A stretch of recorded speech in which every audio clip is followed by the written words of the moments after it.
గత 2 ఏళ్లుగా మీరు చూసుకుంటే వైఎస్ఆర్ కాంగ్రెస్ పార్టీ ఏ కార్యక్రమం తీసుకున్నా కూడా చాలా శాంతియుతంగా ప్రతి కార్యక్రమాన్ని కూడా విజయవంతం చేస్తూ వచ్చామే తప్ప ఎక్కడా కూడా మన అంగళ్ళు పీలేరు సంఘటనల్లో రాష్ట్ర ప్రజలకు ఇంకా గుర్తుండే ఉంటుంది.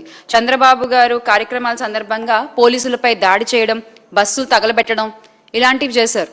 కానీ ఎక్కడా ఎప్పుడు వైఎస్ఆర్ కాంగ్రెస్ పార్టీ ఇలాంటి సంఘటనలకి తావివ్వలేదు.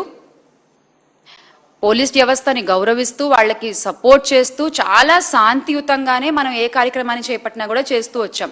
ఈ రోజు జగన్మోహన్ రెడ్డి గారి పర్యటనలో కూడా ప్రజలు ఎక్కడ కూడా వాళ్ళ నాయకుడిని కలవాలనుకునేటువంటి ఒక ఆత్రం తప్పితే వాళ్ళు ఇంకేమీ ఇలాంటి సంఘటనలు ఏమీ చేయడానికి వాళ్ళేం అనుకోవట్లేదు కదా. తగలబెట్టేయాలి బస్సులు, లేకపోతే మీరు అంగళ్ళులో చేసినట్టు అలాంటి సంఘటనలు ఏమి చేయాలనుకోవట్లేదు కదా. మరి ఎందుకు మీరు వాళ్ళని ఆపుతున్నారు?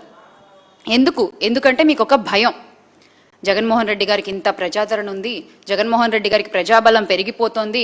అసలే శ్రీకాకుళం జిల్లాకి జగన్మోహన్ రెడ్డి గారు ఆయన అధికారంలో ఉన్నప్పుడు ఎంత మంచి చేశారు.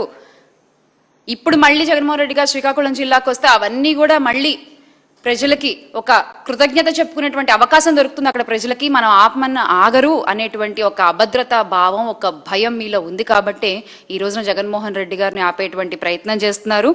నిజంగా మీరు ఎంత ఆపాలనుకున్నా జనాల నుంచి జగన్మోహన్ రెడ్డి గారి నుంచి జనాల్ని వేరు చేయడం మీ తరం కాదు అని మీరు గుర్తుపెట్టుకోవాలి.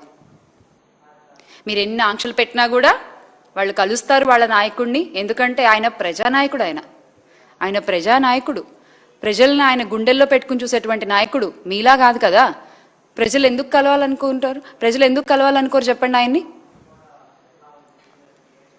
అలాగే హింసాత్మక రాజకీయాలు ఏవైతే ఉన్నాయో వైఎస్ఆర్ కాంగ్రెస్ పార్టీ దీనికి పూర్తిగా వ్యతిరేకం అన్న విషయం మరొకసారి చెప్తూ, ఈ రోజున మా కార్యకర్తలు ఎవరైతే అక్కడికి వచ్చి జగనన్నని కలుస్తున్నారో ఎటువంటి హింసాత్మక చర్యలకి వాళ్ళు పాల్పడట్లేదు. దయచేసి వాళ్ళ నాయకుడిని కలవనివ్వండి అనేటువంటి ఒక అభ్యర్థన కూడా ఈ సమావేశం సందర్భంగా మీకు అక్కడ ఉన్న పోలీస్ వ్యవస్థ అందరికీ కూడా చేసుకోవడం జరుగుతోంది.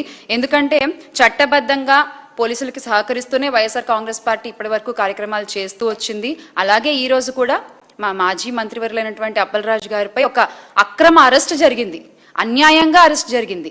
దానికి నేనున్నానని భరోసా ఇవ్వడానికి జగన్మోహన్ రెడ్డి గారు వెళ్తున్నారు. ఆ నాయకుడికి మేము మీతో ఉన్నామని సమ్మతించడానికి అక్కడ ప్రజలు వస్తున్నారు. దయచేసి దీన్ని ఇలాగే జరగనివ్వండి అని ఈ కూటమి ప్రభుత్వానికి అక్కడ ఉన్నటువంటి పోలీస్ వ్యవస్థని కూడా కోరుకోవడం జరుగుతోంది.